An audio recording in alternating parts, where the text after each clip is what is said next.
मैं pastor Rajendra David प्रभु यीशु मसीह के मधुर मीठे नाम में आप सबको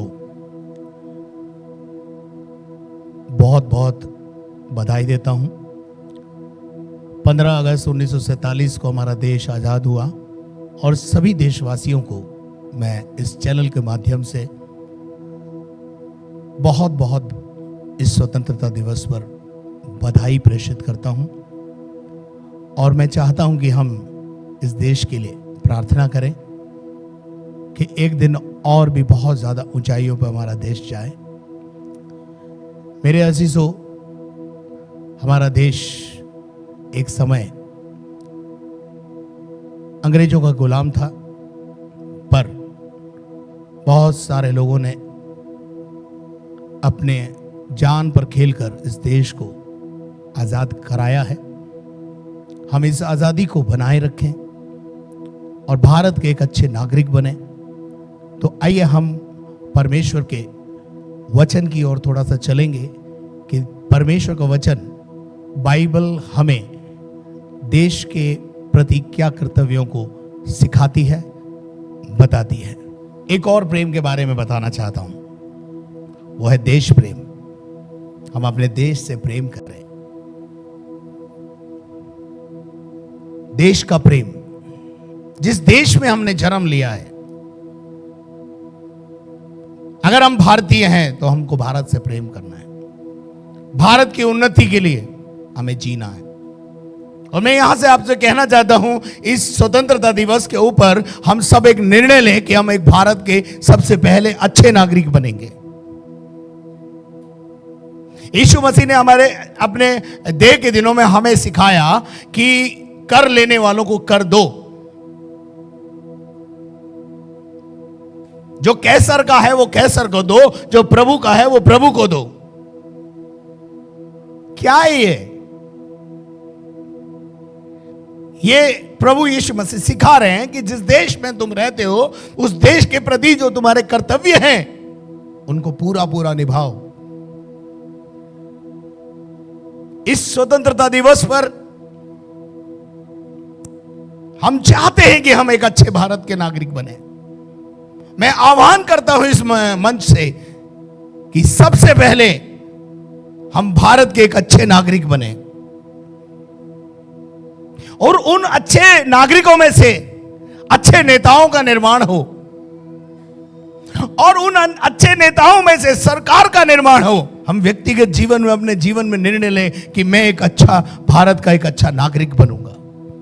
जो कैसर का है वो कैसर को दूंगा, जो राजा का है वो राजा को दूंगा। यानी अपना अगर इनकम टैक्स बनता है तो मैं टैक्स दूंगा।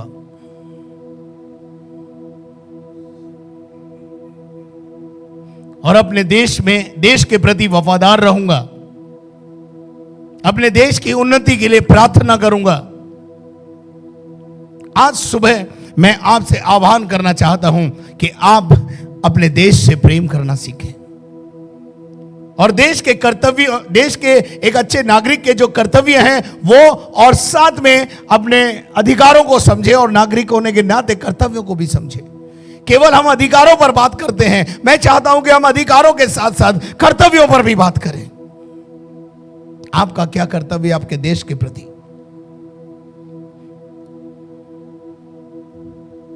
आपका कर्तव्य है कि जो संविधान आपको दिया गया है, जो कानून आपके लिए बनाए गए हैं, आप उन कानून को पालन करें, नियमों का पालन करें, विधियों का पालन करें। चोरी ना करें, टैक्स की चोरी ना करें। यिर्मयाह नबी की किताब 29 अध्याय 7 पद। परंतु जिस नगर में मैंने तुमको बंदी बना करा के भेज दिया है। परमेश्वर अपने लोगों को सिखा रहा है कि यदि तुम किसी देश में गुलाम भी हो जाओ, प्रभु कह रहा है मैंने तुमको उस देश में भेज दिया है जहां तुम बंदी करके भेजे गए हो, लेकिन वहां जाकर के भी तुम उसके कुशल का यत्न किया करो। उसके कुशलता का यत्न किया करो। भारत की कुशलता काई में है, उसका यत्न करो। भारत को जोड़ने का प्रयास करो और उसके हित के लिए परमेश्वर यहोवा से प्रार्थना किया करो। प्रार्थना एक हथियार है, प्रार्थना एक वेपन है। दूसरा कुरिन्थियों 10वें अध्याय क्योंकि उसके कुशल से तुम भी कुशल के साथ रहोगे। भारत अगर कुशल है तो हम भी कुशल हैं। हमारे देश में अगर कुशलता है, खुशहाली है, तो हम भी खुशहाल हैं। हमारी खुशहाली से भारत की खुशहाली है और भारत की खुशहाली से हमारी खुशहाली है। तुम अपने देश के लिए प्रार्थना करें और अपने देश के अच्छे नागरिक बनने का प्रयास करें। मत्ती रचित सुसमाचार उसका 17 अध्याय उसके 27 पद को पढ़ें। तो भी इसलिए कि हम उन्हें ठोकर ना खिलाएं, हाँ, तो झील के किनारे जाकर पतरस से यीशु मसीह ने जब टैक्स की बात आई तो यीशु ने कहा, लोगों ने आकर के पूछा क्या तुम्हारा स्वामी टैक्स देता है? तो यीशु मसीह ने कहा लोगों को हमारे से ठोकर ना लगे,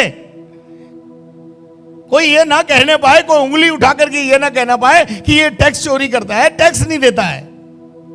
इसलिए पतरस से कहा कि जाकर क्या कर, तो भी इसलिए कि हम उन्हें ठोकर ना खिलाएं, हाँ, तो झील के किनारे जाकर बंसी डाल और जो मछली पहले निकले उसे ले उसका मुंह खोलने से तुझे एक सिक्का मिलेगा, सोने का सिक्का मिलेगा, उसी को लेकर मेरे और अपने बदले उन्हें दे देना। टैक्स क्या यीशु मसीह क्या पे कर रहा है, क्यों पे कर रहा है? वो तो जगत का मालिक है।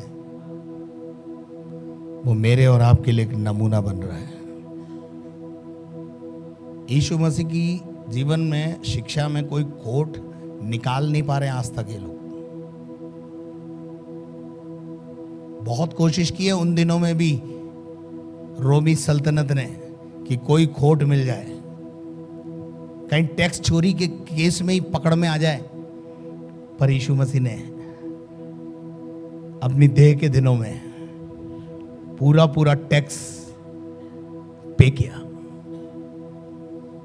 सिपाहियों को भी आदेश दिया, चुंगी लेने वालों से भी बात किया, कहा जो ठहराया हुआ है उससे अधिक मत लेना, यानी भ्रष्टाचार बंद करो।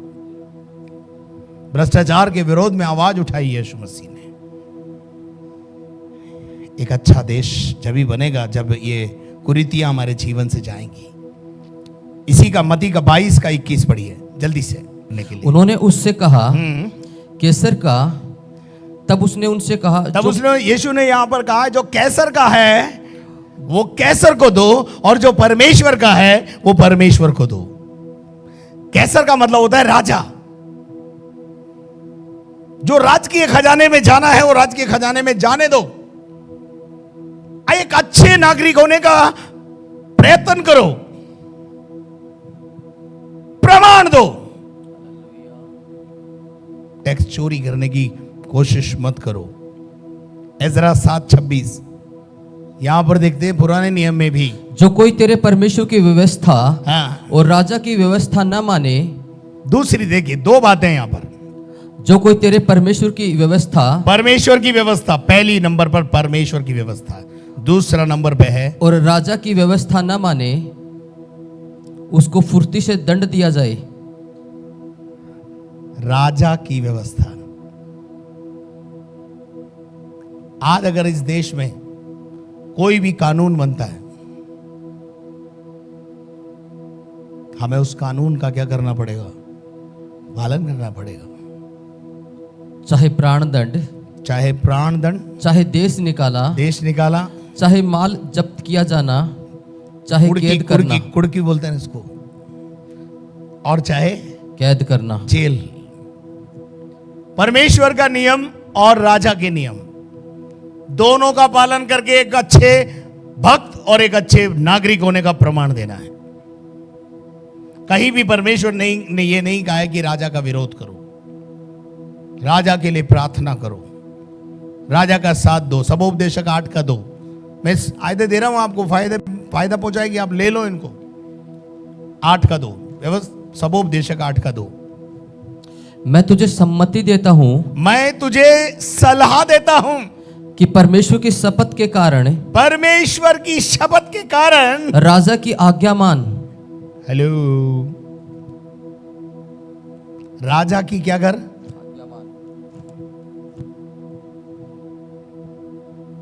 क्या आप मेरे साथ हैं? क्या आपको मेरी बात समझ में आ रही? तो उस 3:1 लोगों को सुधि दिला कि हाकिमों के लिए और अधिकारियों के अधीन रहो और उनकी आज्ञा ये माने। सिखाती है बाइबल। एक अच्छे नागरिक बनने के लिए बार बार बाइबल में प्रेरणा दी है। और ये नहीं कहा केवल ये इजराइल के लिए है, जिस देश में तुम रहते हो ये कहा है। Hallelujah. Wherever you are, be faithful with your king और उनकी your गवर्नमेंट। हालेलुया। हाँ, और हर एक अच्छे काम के लिए तैयार रहें और अच्छे काम के लिए हमेशा तैयार रहो। अच्छे कामों को अंदर अपने आप को बढ़ाओ, बुरे कामों से बचो। रोमियो 13:1 देखिए परमेश्वर का वचन क्या कितना अच्छा हमें सिखाता है देश के प्रेम के विषय में। हर एक व्यक्ति शासकीय अधिकारियों के अधीन रहे। शासकीय अधिकारियों के यानी गवर्नमेंट के द्वारा नियुक्त किए गए हर एक अधिकारी की अधीनता में रहे। और क्योंकि कोई अधिकार ऐसा नहीं है जो परमेश्वर की ओर से न हो। आप विरोध ना करें उनका। सरकार कोई सी भी हो, किसी भी पार्टी की हो, हमें कोई लेना देना नहीं है। हमें तो जो ऊपर है उसके अधीनता में रहना है। हालेलुया। और जो अधिकार हैं वे परमेश्वर के ठहराए हुए हैं। मोदी जी 3री बार प्रधानमंत्री बने, उन पर भी प्रभु का अनुग्रह है।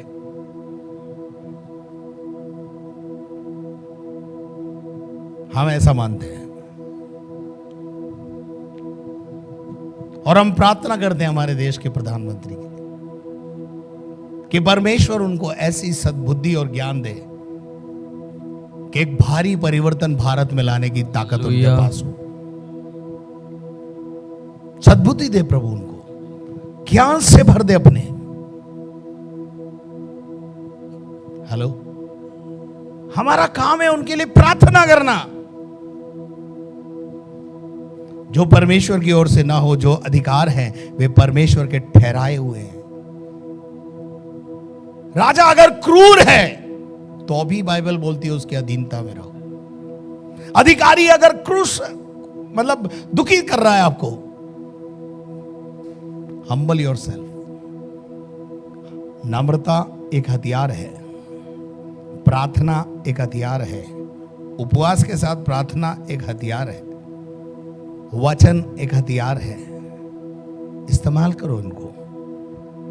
आमीन। पहला पत्रस 2:13-17 पद तक। प्रभु के लिए मनुष्यों के ठहराए हुए हर एक प्रबंध के अधीन रहो। हर एक प्रबंध, कलीसियाई प्रबंध के अधीनता में भी रहना है। देश की जो प्रबंध है उसके अधीनता में भी रहना है। परिवार के अंदर जो बुजुर्गों ने नियम विधि विधान ठहराए उनके अंतर्गत भी आपको रहना है। राजा के इसलिए कि और राजा के इसलिए रहना है वह सब पर प्रधान है, क्योंकि राजा सबके ऊपर क्या है? प्रधान है। और राजा को उस हम सब पर प्रधान बनाने वाला कौन है? वो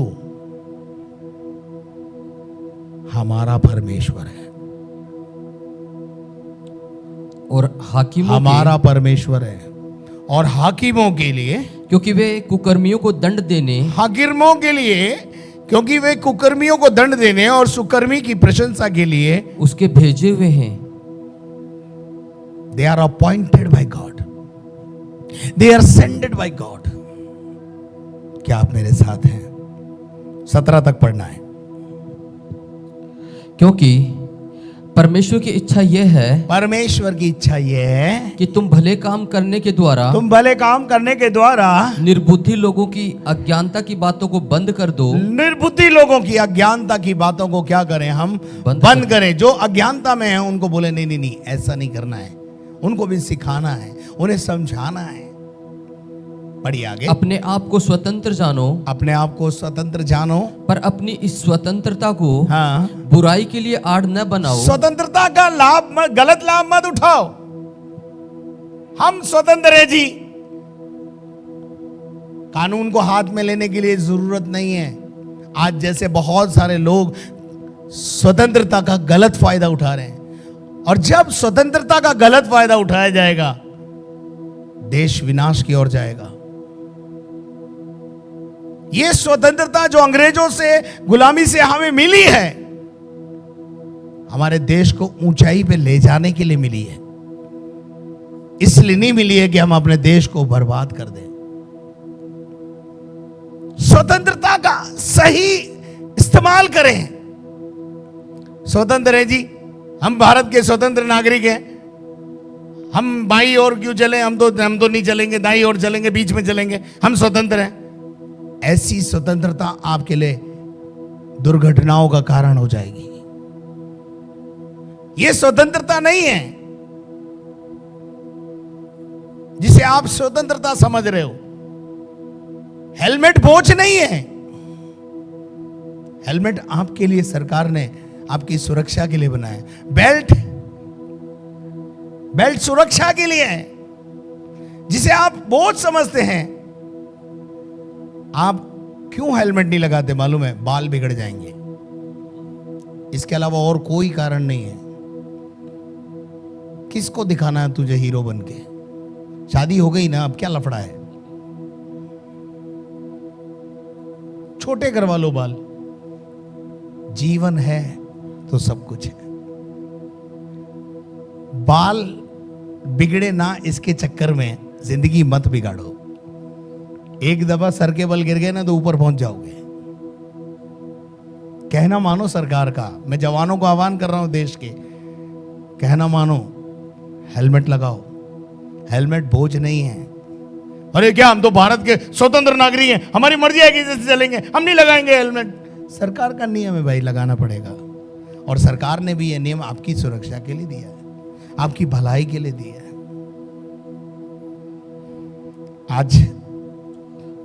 आज भारत के 140 करोड़ लोग अगर सब सरकार के नियम विधि विधान को पालन करना शुरू कर दें। जो पुलिस वाले पेनल्टी के लिए खड़े रहते हैं, काहे का चालान काटेंगे जब हेलमेट लगा हुआ है? तो आजकल गवर्नमेंट ने बहुत ही अच्छा काम कर दिया है। अगर आपके गाड़ी के कागज पूरे हैं तो जैसे ही पुलिस वाला उस पर नंबर डालता है आपका, समझ में आ जाता है, उसको जाने देता, फिर वो चेक भी नहीं करता है। अपडेट है गाड़ी, जाओ। कितनी बढ़िया बात है। जिसकी गाड़ी अपडेट नहीं होगी उसको बोलेगा इधर कर लो, उसको फाइन करेगा, उसको पेनल्टी देगा।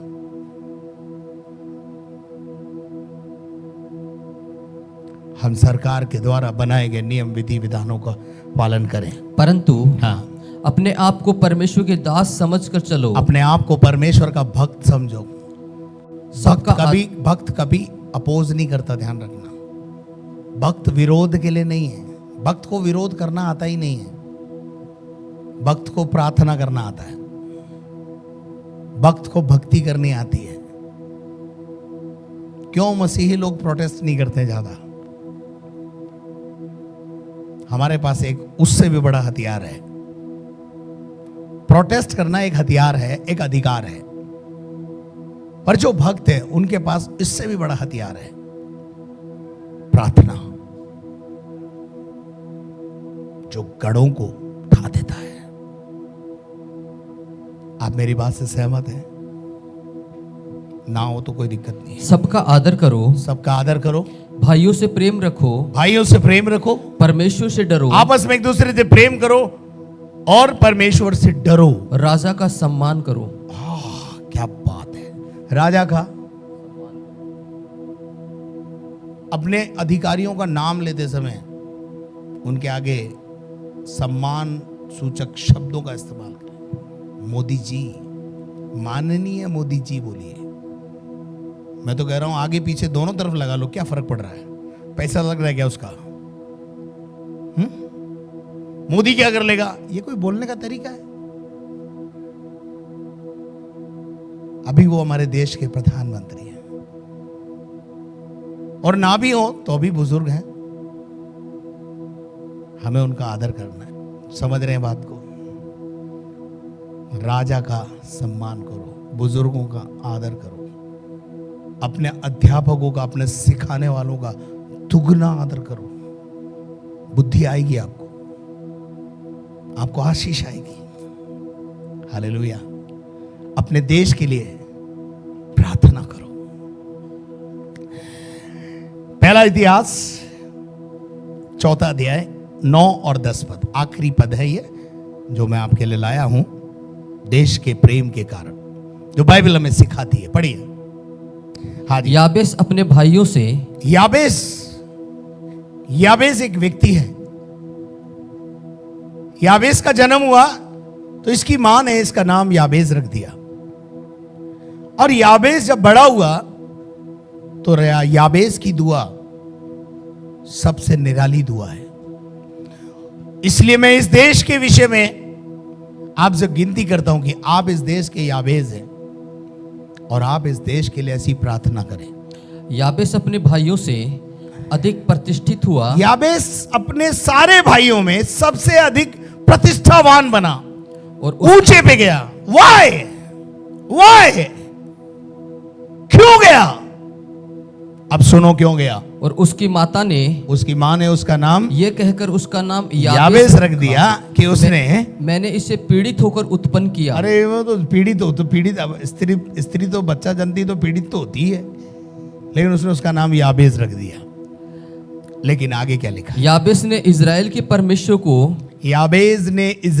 परमेश्वर को यह कहकर पुकारा। इजराइल में रहता था, इजराइल के परमेश्वर को पुकार कर यह कहा। आप भारत में रहते हैं, भारत के परमेश्वर को पुकार के भला होता कि तू मुझे सचमुच आशीष देता। मुझे क्या देता? सचमुच मुझे आशीष देता, सचमुच मुझे ब्लेस्ड करता और मेरा देश बढ़ाता। क्या बोल रहा है? मेरा देश बढ़ाता, मुझे आशीष दे, साथ में मेरे देश को भी आशीष दे। और तेरा हाथ। मैं इस स्वतंत्रता दिवस पर आपको ये संदेश देना चाहता हूं, भारत के अच्छे नागरिक बनो, अपने लिए प्रार्थना करो और अपने देश के लिए प्रार्थना करो। हेलो, यह आपका कर्तव्य है। तूने जो मुझसे स्नेह किया है, तूने जो मुझसे प्रेम किया है, आप अपने देश से भी प्रेम करो। लिखा है भला होता कि तू सचमुच मुझे आशीष देता और मेरे देश को बढ़ाता और तेरा मेरे देश में उन्नति होती, मेरे देश में प्रॉस्पेरिटी रहती, मेरे देश में कोई गरीब नहीं रहता, मेरे देश में कोई भूखा नहीं सोता। मेरा देश ऐसा बना दे। और तेरा क्या आप अपने देश से, देशवासियों के लिए ऐसे काम ना करते? अंदर से दुआ निकल रही है, from the bottom of heart. याबेस की दुआ लिखा है, मेरे देश को बढ़ाता और तेरा हाथ मेरे साथ रहता। मुझे किसी का हाथ नहीं चाहिए, तेरा हाथ चाहिए। और तू मुझे बुराई से, और तू मुझे क्या करेगा? बुराई से ऐसा बचा के तू मुझे बुराई से बचा, तू मुझे बुराई से ऐसा बचाता कि मैं उससे पीड़ित ना होता। मैं बुराई एक बीमारी है। पीड़ित क्या है? बुराई एक रोग है जो आज 90% लोगों को लग गया है। बुराई के बिना मजा कहां था? खाना नहीं बचता। वो कहता है मुझे बुराई से बचा रखता और मैं उससे पीड़ित ना होता। और जो कुछ उसने मांगा, जो कुछ उसने मांगा, ध्यान से सुनिएगा, और जो कुछ याबेस ने मांगा वह परमेश्वर ने उसे दिया। कोई तो बोले हालेलुया। हालेलुया। अगर याबेस को दे सकता है तो हमें भी देगा। हम भारत की भलाई के लिए, कलीसिया भारत की भलाई के लिए प्रार्थना का हथियार उठाए। आपको पता है जब किसी चीज की रक्षा करनी होती है तो क्या उठाना पड़ता है पास्टर? हथियार उठाना पड़ता है जी। हमारे पास भाला नहीं है, हमारे पास लठ भी नहीं है, हमारे पास और कोई किसी प्रकार की बंदूक, गोले, हथगोले हमारे पास नहीं है, पर गढ़ों को उठा देने वाला एक हथियार हमारे पास है। हमारे हथियार शारीरिक नहीं है। भारत के विश्वासी, कलीसिया के लोगों सुनो, भारत के विश्वासियों सुनो, आपके पास एक हथियार है और वो हथियार है प्रार्थना का हथियार। इस स्वतंत्रता दिवस पर हम एक निर्णय लें, हम प्रार्थना के मुहिम को बढ़ाएंगे। गढ़ों को ढा देने के लिए प्रार्थना काफी है। हर प्रकार के विरोध का जवाब प्रार्थना से देंगे। क्या आप मेरे साथ हैं? प्रार्थना ही जय है, प्रार्थना ही सब कुछ है। हम कोई दूसरा हथियार इस्तेमाल नहीं कर सकते। हम हड़ताल पे नहीं जा सकते, हम भूख हड़ताल पे नहीं जा सकते, हम और कोई हथियार नहीं उठा सकते, क्योंकि वो हथियार हमारे पास है ही नहीं। हमारे पास एक ही हथियार है और वो मजबूत गढ़ों को ढा देने के लिए काफी है, और वो हथियार है प्रार्थना। हम इस स्वतंत्रता दिवस पर एक निर्णय लें, हम अपने देश के लिए प्रार्थना करेंगे। प्रतिदिन 5 मिनट अलग निकाल कर हमारे देश के लिए प्रार्थना करें। प्रत्येक विश्वासी, भारत का प्रत्येक विश्वासी अपने कर्तव्य को समझे। आपकी की गई 5 मिनट की प्रार्थना इस देश में हर गढ़ को गिराने के लिए काफी है। मैं आशा करता हूं आप मेरी बात को समझे होंगे। प्रभु आपको इसे समझने के लिए बल, शक्ति और सामर्थ्य दे, और कामना मेरी यह है कि इसको सुनने के बाद आप भारत के लिए प्रार्थना करें और भारत के एक अच्छे नागरिक बने। मेरे चैनल के माध्यम से जितने लोगों ने मुझे सब्सक्राइब किया है उन सभी को मैं धन्यवाद प्रेषित करता हूं, और चाहता हूं कि इस लिंक को और भी ज़्यादा आप शेयर करें और चैनल को सब्सक्राइब करें और बेल आइकन को दबाएं, ताकि आपको समय पर सारी कार्यक्रमों के बारे में सूचना मिलती रहे। प्रभु आपको बहुत आशीष दे। बधाई के साथ मैं अपने कथन को समाप्त करता हूं। धन्यवाद।